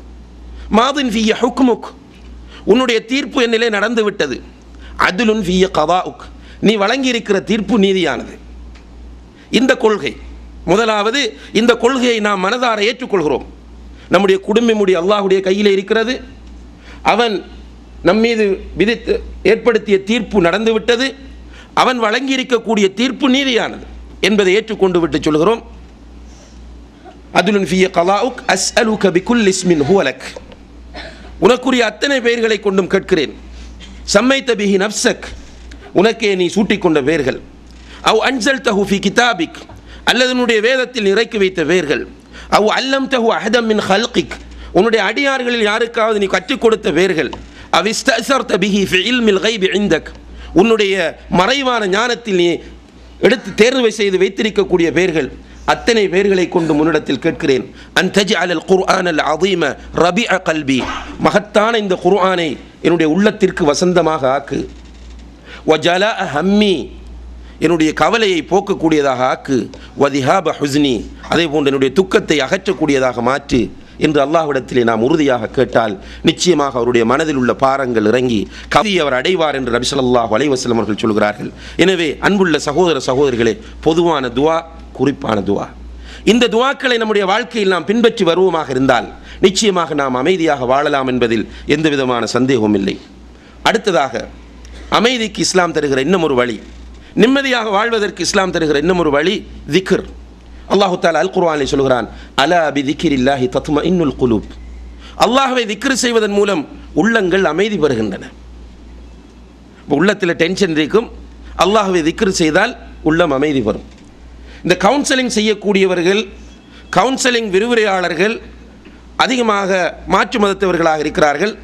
அவர்கள் என்ன சொல்லுகிறார்கள் என்றால், கவுன்சிலிங் மிக இலகுவாக செய்யக்கூடிய ஒரு சமூகம் முஸ்லிம் சமூகம் தான் என்று சொல்கிறார்கள். பிரச்சனை ஒன்று வந்தால் மன அழுத்தங்களுக்கு அவர்கள் ஸ்ட்ரெஸ் அல்லது டிப்ரெஷன் போன்ற மன அழுத்தங்களுக்கு அவர்கள் உள்ளாகும் போது அவர்களை இலகுவாக விடுவிப்பதற்கு முஸ்லிம் சமூகத்திற்கு தான் முடிகிறது என்று சொல்கிறார்கள். ஏனென்று கேட்டால் உங்களிடத்தில் தான் அந்த திக்ர் முறை இருக்கிறது. திக்ர் என்பது அன்புள்ள சகோதர சகோதரிகளை நாம் நினைக்கக்கூடாது வெறுமனே இந்த சுபஹான் அல்லாஹ் அல்ஹம்துலில்லாஹ் அல்லாஹ் அக்பர் என்று சொல்வது இப்படியான நபி ஸல்லல்லாஹு அலைஹி வஸல்லம் அவர்கள் கற்றுத்தந்த வார்த்தைகள் மட்டும்தான் திக்ர் என்று நினைக்கக்கூடாது. தொழுகை ஒரு திக்ர், குர்ஆன் மிகப்பெரிய ஒரு திக்ர், அதே போன்று ரசூலுல்லாஹி அலைஹி வஸல்லம் அவர்கள் கற்றுத்தந்த இந்த வார்த்தைகள் திக்ர். அதிலும் குறிப்பாக இந்த மன அழுத்தங்களுக்கும் கவலைகளுக்கும் துக்கங்களுக்கும் உள்ளானவர்கள் தனிமையில் இருந்து அல்லாஹ்வை அதிகமாக நினைக்கும் போது அவர்கள் இந்த உலகத்திலிருந்து விடுபடுவார்கள். மனதில் உள்ள பாரங்கள் நீங்கி நிம்மதி அவர்களுக்கு கிடைக்கும். குறிப்பாக கடுமையான மன பாரங்களுக்கு உள்ளாக இருக்கக்கூடியவர்கள் அழ வேண்டும். அவர்களுடைய மனதிலே உள்ள விஷயங்களை அவர்கள் வெளியே கொண்டு வர வேண்டும், அழ வேண்டும். இந்த உலகத்திலிருந்து அவர்கள் விடுபடுகிற ஒரு நிலை போன்று அவர்களிடத்திலே அவர்கள் உருவாக்க வேண்டும். இதற்காக வேண்டித்தான் நபி ஸல்லல்லாஹு அலைஹி வஸல்லம் அவர்கள் மிக முக்கியமான ஒரு வாய்ப்பை மறுமையிலே அல்லாஹு தஆலா அவர்களுக்கு கொடுக்கிறான் என்று சொல்கிறார்கள். அதாவது சபஅத்துன் யுதில்லுஹுமுல்லாஹு ஃபீ ظில்லிஹி யௌம லா ظில்ல இல்லா ظில்லு, நிழலே இல்லாத அந்த மஹ்ஷரிலே அல்லாஹு தஆலா 7 கூட்டத்தாருக்கு நிழல் கொடுக்கிறார். அதில் ஒரு கூட்டம் யார்? ரஜுலுன் ذكرல்லாஹ ஹாலியன் ஃபஃபாதத் ஐனாஹு, தனிமையில் இருந்து அல்லாஹ்வை திக்ர் செய்து கண்ணீர் வடித்த மனிதன் என்று நபி ஸல்லல்லாஹு அலைஹி வஸல்லம் அவர்கள் சொல்கிறார்கள். தனிமையிலிருந்து அல்லாஹ்வை நினைக்க வேண்டும். அப்படி நினைக்கும் போது மகிழ்ச்சி ஏற்படும், சந்தோஷம் ஏற்படும். நபி ஸல்லல்லாஹு ஆயிஷா ரலியல்லாஹு அன்ஹா அவர்களிடத்தில் சில தாபியன்கள் வந்து, அன்னையே நபிகள் நாயகத்திடத்தில் உங்களுக்கு மறக்க முடியாத ஏதாவது நிகழ்ச்சிகள் இருக்கிறதா என்று கேட்கிறார்கள். ஆயிஷா ரலியல்லாஹு அன்ஹா அவர்கள் சொன்னார்கள், ஒரு நாள் நபி ஸல்லல்லாஹு அலைஹி வஸல்லம் அவர்கள் இரவு தொழுகைக்காக வேண்டி எழுந்தார்கள். அவர்கள் எழுந்து தக்பீர் கட்டியதிலிருந்து அழ ஆரம்பித்தார்கள். ருக்கு செய்யும் போது அழுகிறார்கள், நிலத்திலே கண்ணீர் சொட்டுக்கள் விழுகின்றன. சுஜூது செய்யும் போது அழுகிறார்கள், அவர்களுடைய தாடி நனையும் வரைக்கும் அழுகிறார்கள். அழுது கொண்டே தொழுது கொண்டிருந்தார்கள். தொழுது முடித்த பின்னாலும் அழுது கொண்டிருந்தார்கள். அந்த நேரத்தில் நான் போய் அல்லாஹ்வுடைய தூதரே, அல்லாஹு தஆலா உங்களுடைய முன்பின் பாவங்களை எல்லாம் மன்னித்திருக்கிற நேரத்தில் ஏன் இப்படி நீங்கள் அழுது கொண்டிருக்கிறீர்கள் என்று கேட்ட நேரத்தில் ரசூல் ஸல்லல்லாஹு அலைஹி வஸல்லம் அவர்கள் ஆயிஷாவை பார்த்து கேட்டார்கள், அஃபலா அகூன அப்தன் ஷக்கூரா, நான் நன்றியுள்ள ஒரு அடியானாக இருக்கக்கூடாதா என்று கேட்டார்கள். கேட்டுவிட்டு சொன்னார்கள், இன்று இரவு எனக்கு ஒரு வசனம் இறங்கி இருக்கிறது, அந்த வசனத்தை ஓதி அதை யார் விளங்காமல் இருக்கிறாரோ அவர் அழிந்து விடுவார், அவர் நாசமாகி விடுவார் என்று ரசூலுல்லாஹி அலைஹி வஸல்லம் அவர்கள் சூரத்து ஆல இம்ரானின் 190வது வசனத்தை ஓதி காண்பிக்கிறார்கள். இங்கே ரசூல் ஸல்லல்லாஹு அலைஹி வஸல்லம் அவர்கள் தனிமையிலிருந்து அல்லாஹ்வை நினைத்து அழுதிருக்கிறார்கள். இப்போ தனிமையிலிருந்து அல்லாஹ்வை நினைத்து அழுவது ஒரு மகிழ்ச்சிக்குரிய விஷயம். இது திக்ர். இந்த தனிமையிலிருந்து அல்லாஹ்வை நினைத்து, அல்லாஹ்வுடைய வல்லமைகளை நினைத்து, அல்லாஹ் ஜல்ல ஷானஹு வ தஆலா இந்த உலகத்திலே காட்டக்கூடிய வித்தைகளை, அவன் செய்யக்கூடிய செயற்பாடுகளை எல்லாம் நாம் பார்த்து நம்முடைய மனம் அல்லாஹ்வுடைய நியமத்துகளை இனம் காணுகிற நேரத்தில் நம்மை அறியாமலேயே நம்முடைய மனம் அமைதி அடையும், மகிழ்ச்சி அடையும். குறிப்பாக இதற்கு தஹஜ்ஜத்துடைய நேரங்கள் மிக பொருத்தமானவையாக அமையும். அந்த நேரத்தில் எழுந்து பிரச்சனைக்குரியவர்கள், நிம்மதியை இழந்திருக்கக்கூடியவர்கள், அதிகமான கவலையோடு இருக்கக்கூடியவர்கள், பல இழப்புகளுக்கு உள்ளாகி இருக்கக்கூடியவர்கள் அந்த நேரத்தில் எழுந்து அல்லாஹ்வை நினைத்து அவனுடைய குர்ஆனை ஓதி அதிகமாக அல்லாஹ்வை திக்ர் செய்வார்களாக இருந்தால் நிச்சயமாக அவர்களுக்கு மகிழ்ச்சி கிடைக்கும் என்பதில் எந்த விதமான சந்தேகமும் இல்லை என்பதை நாம் புரிந்து கொள்ள வேண்டும். அதே நேரத்தில் இந்த திக்ருகளுடைய விஷயத்தில் சூஃபியாக்கள் அறிமுகப்படுத்தியிருக்கிற திக்ருகளில் நாம் கவனமாகவும் இருந்து கொள்ள வேண்டும். மன அமைதி என்று சொல்லி எல்லோரும் இருட்டு அறைகளிலே ஒன்று சேர்ந்து அல்லாஹ்வுடைய தூதர் கற்றுத்தந்த திக்ருகளின் சில பகுதிகளை கட் பண்ணி சில பகுதிகளை மட்டும் சொல்லி சத்தமிட்டு கூக்குரலிட்டு மக்களை ஜெதுபாக்கி செய்யக்கூடிய திக்ருகள் பித்அத்தானவை. அவை நம்மை நரகத்திற்கு இட்டுச் செல்லக்கூடியவை. அவற்றின் மூலம் நிம்மதியை பெறுவதற்கு முயற்சி செய்யக்கூடாது. மாறாக நபிகள் நாயகம் ஸல்லல்லாஹு அலைஹி வஸல்லம் அவர்கள் கற்றுத்தந்த காட்டித்தந்த வழிமுறைகளில் அல்லாஹ்வை திக்ர் செய்தால் நிச்சயமாக அல்லாஹ் அல் குர்ஆனில் வாக்களிப்பது போன்று அலா பிதிக்ரில்லாஹி தத்மஇன்னுல் குலூப், அல்லாஹ்வை திக்ர் செய்வதன் மூலம் உள்ளங்கள் அமைதி அடையும் என்பதை நாம் புரிந்து கொள்ள வேண்டும். அடுத்ததாக அன்புள்ள சகோதர சகோதரிகளே, மனிதன் மகிழ்ச்சியாக வாழ்வதற்கு, நிம்மதியாக வாழ்வதற்கு அவனுடைய சோடி சரியாக அமைய வேண்டும். இது மிக முக்கியமான ஒரு விஷயம். நிறைய பேர் நிம்மதியை இழந்திருக்கிற இடம் குடும்ப வாழ்க்கை. இதற்கு அடிப்படையில் அவர்கள் விடக்கூடிய சில தவறுகள் இருக்கின்றன. முதலாவது, திருமணம் பார்க்கிற நேரத்திலேயே பணத்தை, அழகை அடிப்படையாக வைத்து திருமணம் பார்க்கிறார்கள். மார்க்கம் என்பதற்கு அங்கே முக்கியத்துவம் இல்லை. இது முதல் காரணம். அவர்கள் குடும்ப வாழ்க்கை தோல்வி அடைவதற்கு அல்லது குடும்ப வாழ்க்கையில் நிம்மதியை இழப்பதற்கு இது மிக முக்கியமான காரணம். நபி ஸல்லல்லாஹு அலைஹி வஸல்லம் அவர்கள் சொல்கிறார்கள், வாலிபர்களே, உலகத்தில் பல நோக்கங்களுக்காக பெண்களை திருமணம் செய்கிறார்கள். அழகுக்காக திருமணம் செய்கிறார்கள், அந்தஸ்திற்காக திருமணம் செய்கிறார்கள், பணத்துக்காக திருமணம் செய்கிறார்கள், மார்க்கத்திற்காக திருமணம் செய்கிறார்கள். நீ மார்க்கப்பட்டுள்ள பெண்ணை மணந்துகொள், வாழ்க்கையில் நீ வளம் பெறுவாய் என்று சொன்னார்கள். பெண்ணுடைய பொறுப்புதாரர்களை பார்த்து நபி ஸல்லல்லாஹு அலைஹி வஸல்லம் அவர்கள் சொல்கிறார்கள், இதா அத்தாக்கும் மன் தர்தௌன தீனஹு வ குலுகஹு ஃபஸவ்விஜூ. ஒழுக்கமும் மார்க்கமும் உள்ள ஒருவன் உங்களுடைய பிள்ளையை திருமணம் கேட்டு வந்தால் அவனுக்கு அவளை நீங்கள் மணமுடித்து கொடுங்கள். வ இல்லா தக்குன் ஃபித்னத்துன் ஃபில் அர்தி ஃபஸாதுன் அரீத். அப்படி நீங்கள் செய்யவில்லை என்றால் உலகத்தில் நிறைய குழப்பங்கள் உண்டாகும் என்று நபி ஸல்லல்லாஹு அலைஹி வஸல்லம் அவர்கள் எச்சரிக்கை செய்கிறார். இப்போ குடும்ப வாழ்க்கையில் 2 பேரை சேர்த்து விடும்போது மார்க்க அடிப்படையில் சேர்த்து விட வேண்டும். அழகுக்காக சேர்கிறார்கள், பணத்துக்காக சேர்கிறார்கள். காலப்போக்கில் அவர்கள் குடும்ப வாழ்க்கையில் எதிர்பார்த்தவைகள் எல்லாம் முடிந்த பின்னால் 2 பேருக்கும் பெரிய ஒரு இடைவெளி ஏற்பட்டு விடுகிறது.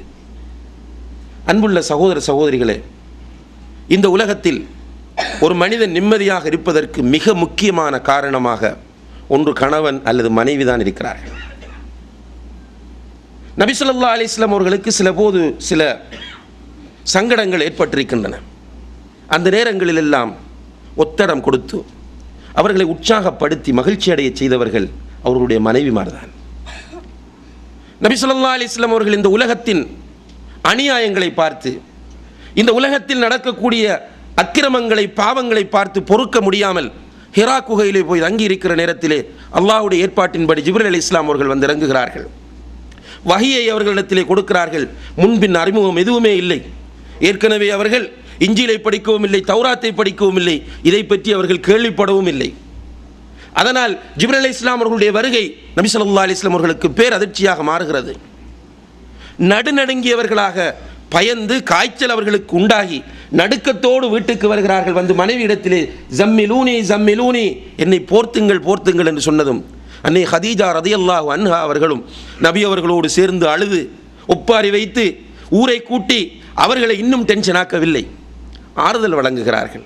முதல் ரசூல் ஸல்லல்லாஹு அலைஹி வஸல்லம் அவர்களை உட்கார வைத்தார்கள். அவர்கள் கேட்டவைகளை நிறைவேற்றினார்கள். பிறகு உட்கார்ந்து அவர்களோடு பேசுகிறார்கள். இது வித்தியாசமான ஒரு அனுபவமாக தெரிகிறது.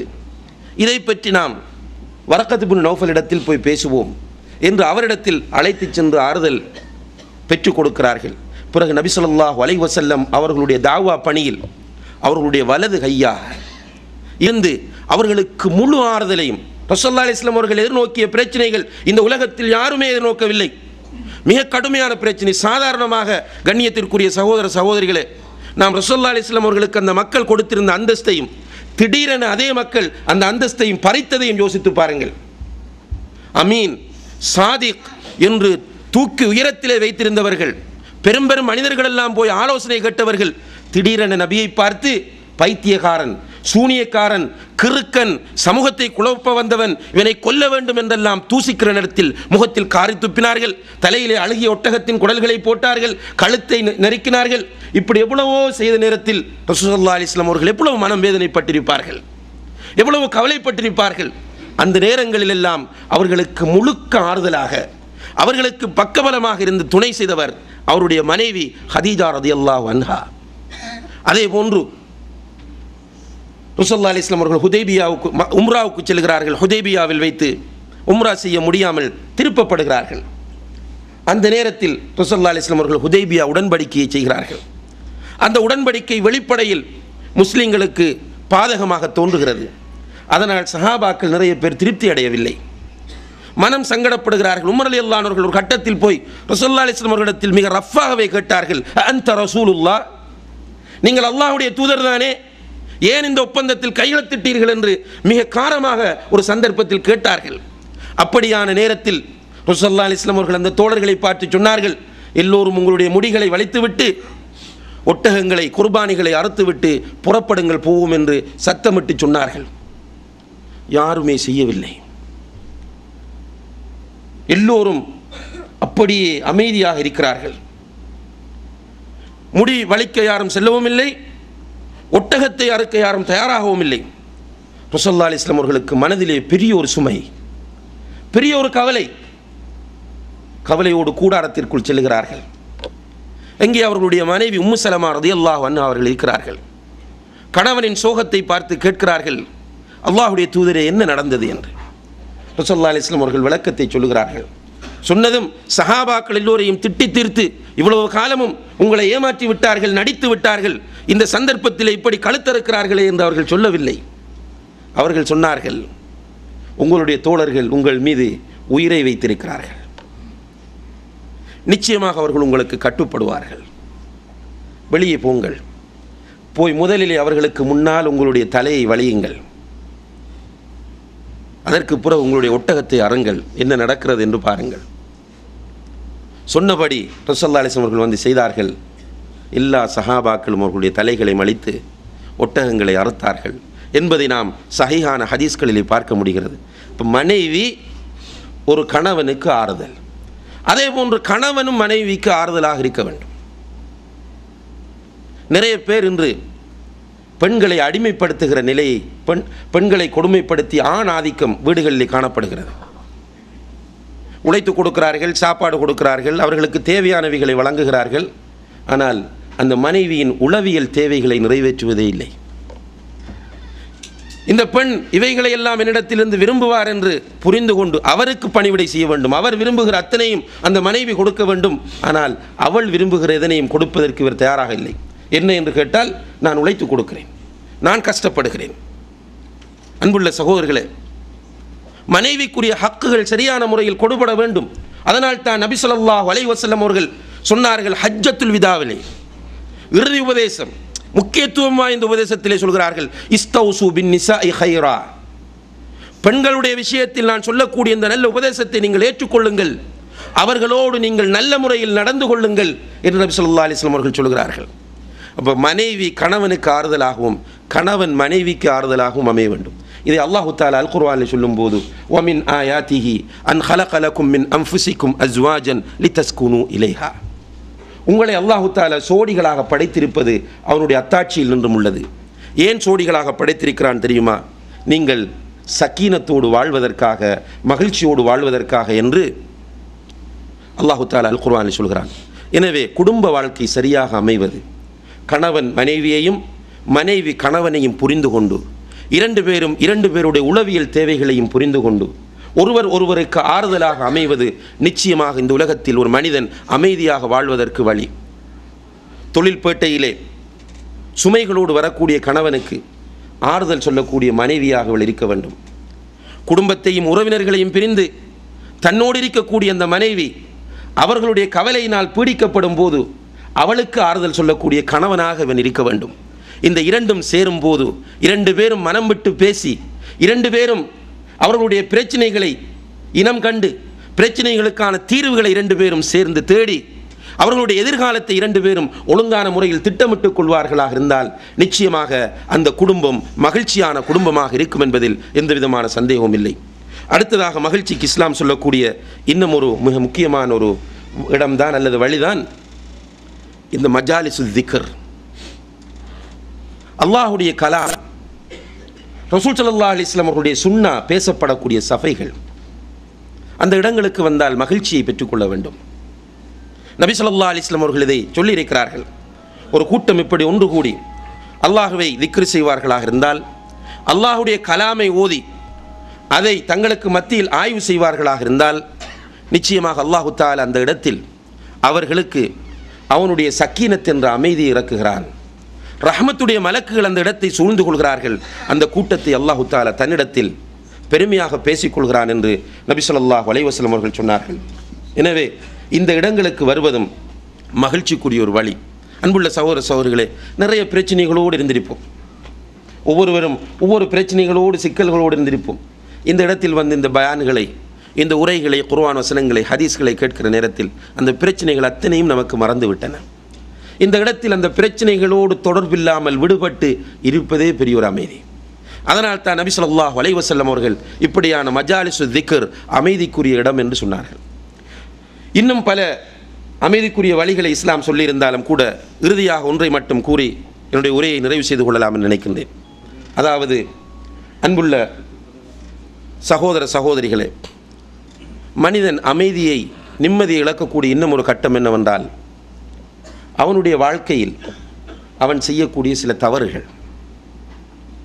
அந்த தவறுகள் பிறகு அவன் உணரும் போது அவனுடைய உள்ளத்தில் அது ஆழமாக பதிகின்றன. அதை பற்றி யோசிக்கிறான், கவலைப்படுகிறான், வெட்கப்படுகிறான், வேதனைப்படுகிறான், திரும்ப திரும்ப அதை பற்றி யோசித்து கொண்டே இருக்கிறான். இதனால் தான் அழிந்து விடுவோமோ என்று பயப்படுகிறான்.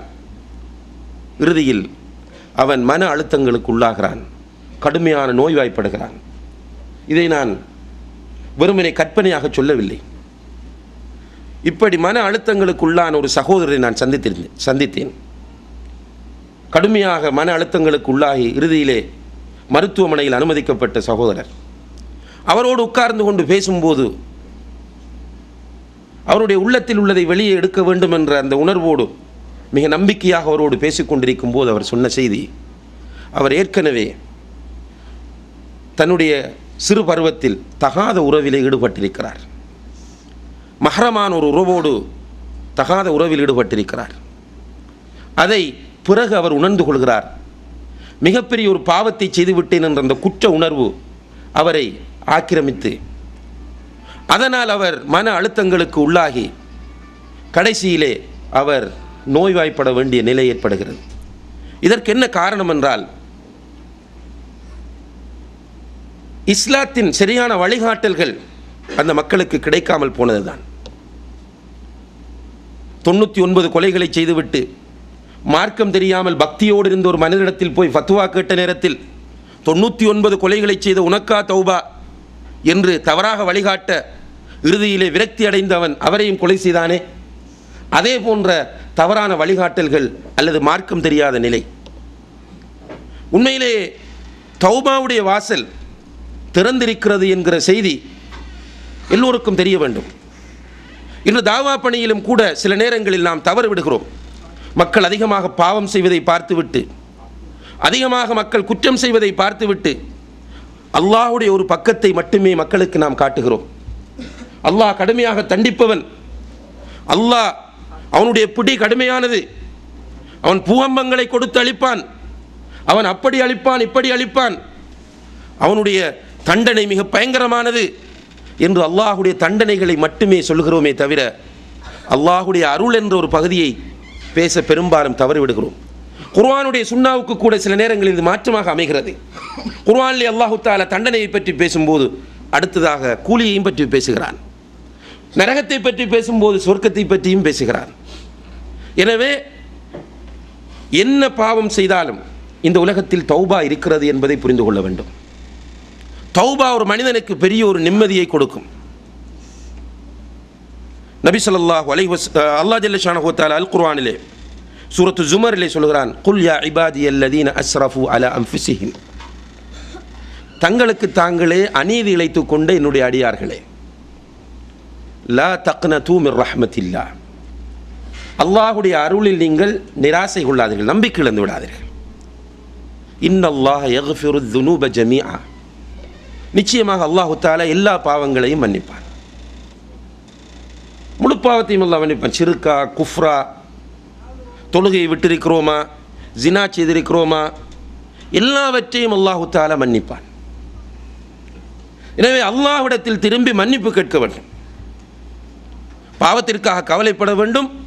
அதே நேரத்தில் மன்னிப்பு கேட்டால் அல்லாஹ் தஆலா நிச்சயமாக நம்முடைய பாவங்களை மன்னிப்பான். எந்த அளவுக்கு நபி ஸல்லல்லாஹு அலைஹி வஸல்லம் அவர்கள் சொல்லுகிறார்கள் என்றால், ஒரு அடியான் பாவம் செய்கிறான், பாவம் செய்துவிட்டு அல்லாஹ்விடத்திலே வந்து மன்னிப்பு கேட்கிறான், அல்லாஹ் தஆலா அவனை மன்னிக்கிறான்.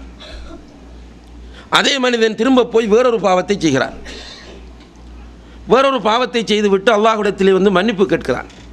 அல்லாஹ் தஆலா மலக்குகளிடத்திலே சொல்லுகிறான், பாருங்கள், என்னுடைய இந்த அடியான் நான் பாவங்களை மன்னிப்பேன் என்பதை அறிந்து கொண்டு என்னிடத்திலே பாவ மன்னிப்பு கேட்டு வந்திருக்கிறான், எனவே நான் அவனுடைய பாவங்களை மன்னிக்கிறேன் என்று இரண்டாவது முறையும் மன்னிக்கிறான். அதே மனிதன் போய் வேறொரு பாவத்தை செய்துவிட்டு திரும்ப வருகிறான்.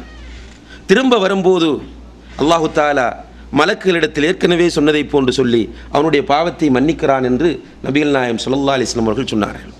அர் ரஹ்மான் அர் ரஹீம், அல்லாஹ் அளவற்ற அருளாளன், நிகரற்ற அன்புடையோன். எனவே நாம் ஏற்கனவே செய்த சில தவறுகள், பாவங்கள் நம்முடைய மனதை போட்டு அழுத்தி நம்மை மனநோயாளியாக ஆக்கக்கூடாது. அதற்காக வேண்டி நாம் அல்லாஹ்விடத்திலே தௌபா செய்ய வேண்டும். இதையும் தவறாகவும் புரிந்து கொள்ளக்கூடாது. இப்போ சிலர் என்ன செய்கிறார்கள், எல்லாத்தையும் மிஸ்யூஸ் பண்ணுறது. ரசூலுல்லாஹி அலைஹி வஸல்லம் அவர்கள் இப்படி சொன்னார்களே, எனவே செய்ய வேண்டிய பாவத்தெல்லாம் செஞ்சுட்டு தௌபா செஞ்சுக்குவோம்.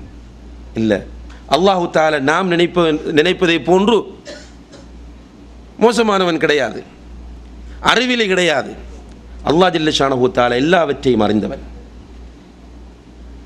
எல்லாவற்றையும் நோட்டமிட்டு கொண்டிருக்கக்கூடியவன். நீங்கள் இமை வெட்டுவதையும் அவன் அறிகிறான்,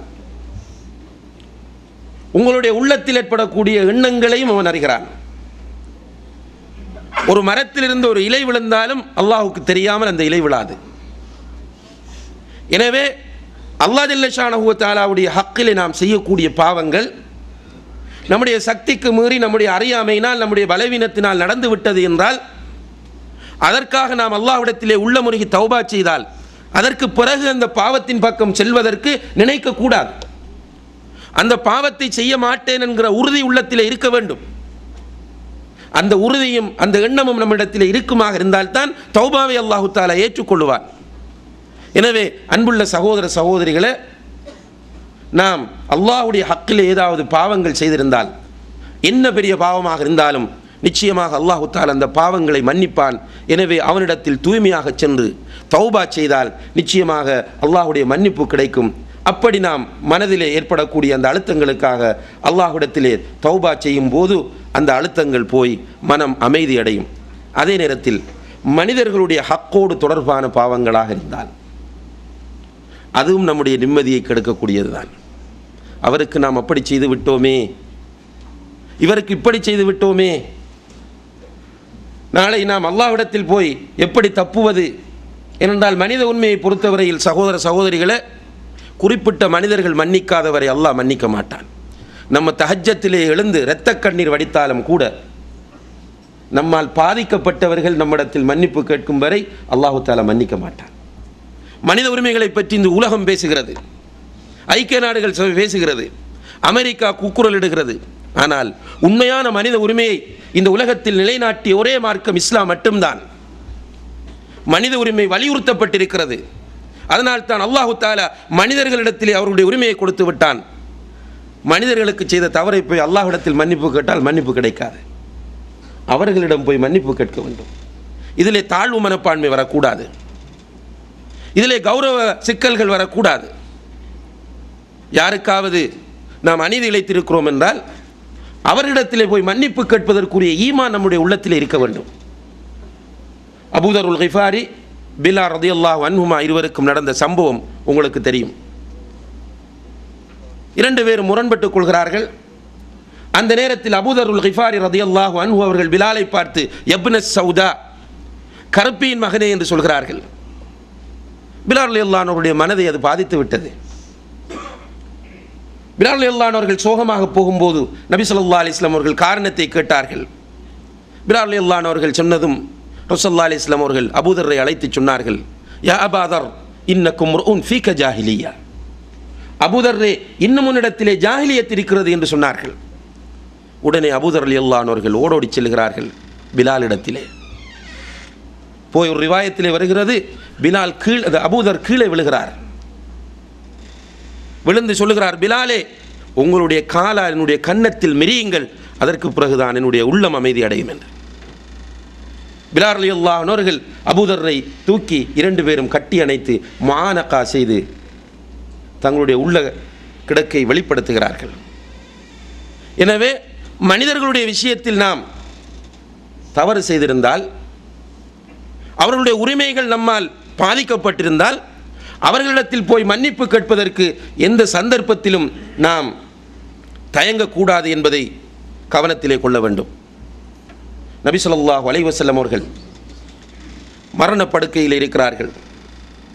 கடைசி 10 நாட்களும் மிகவும் கடுமையான 10 நாட்கள்.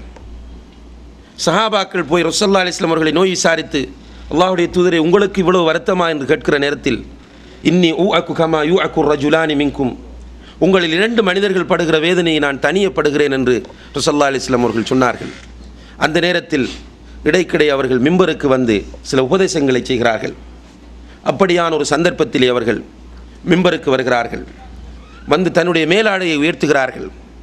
உயர்த்தி சொன்னார்கள், யாருக்காவது நான் அடித்திருந்தால் இதோ என்னுடைய முதுகு இருக்கிறது, வந்து எனக்கு அடித்து பழி வாங்கி கொள்ளட்டும் என்று ஸல்லல்லாஹு அலைஹி வஸல்லம் அவர்கள் சொல்கிறார்கள். ஏனென்றால் மறுமையில் போய் அல்லாஹ்விடத்தில் தப்ப வேண்டும், சுவர்க்கம் செல்ல வேண்டும் என்பதற்காக வேண்டி. எனவே கண்ணியத்திற்குரிய சகோதர சகோதரிகளே, இந்த உலகத்தில் நாம் எல்லோரும் நிம்மதி அமைதியை விரும்புகிறோம். வெளிநாட்டுக்கு வந்ததும் நிம்மதி அமைதியை தேடி, கஷ்டப்பட்டு உழைப்பதும் நிம்மதி அமைதியை தேடி, குடும்பத்தை பிரிந்திருப்பதும் நிம்மதிக்காகவும் அமைதிக்காகவும். இந்த நிம்மதியும் அமைதியும் நிச்சயமாக பொருளாதாரத்தினாலோ பட்டம் பதவிகளினாலோ இந்த உலகத்தில் நமக்கு கிடைக்கக்கூடிய செல்வாக்குகளினாலோ நிச்சயமாக கிடைக்காது. இந்த நிம்மதியும் அமைதியும் வேண்டுமென்றால் நாம் ஈமானோடும் நல்லமலோடும் வாழும் காலமெல்லாம் நிம்மதியாகவும் அமைதியாகவும் வாழ முடியும். எல்லாம் வல்ல அல்லாஹ் ஜல்ல ஷானஹு தஆலா நம் அனைவரையும் ஈரோலைகளும் நிம்மதியோடு வாழ வைப்பானாக. வஆஹிரு தஅவானா அனில் ஹம்துலில்லாஹி ரப்பில் ஆலமீன். வஸ்ஸலாமு அலைக்கும் வரஹ்மத்துல்லாஹி வபரகாத்துஹு.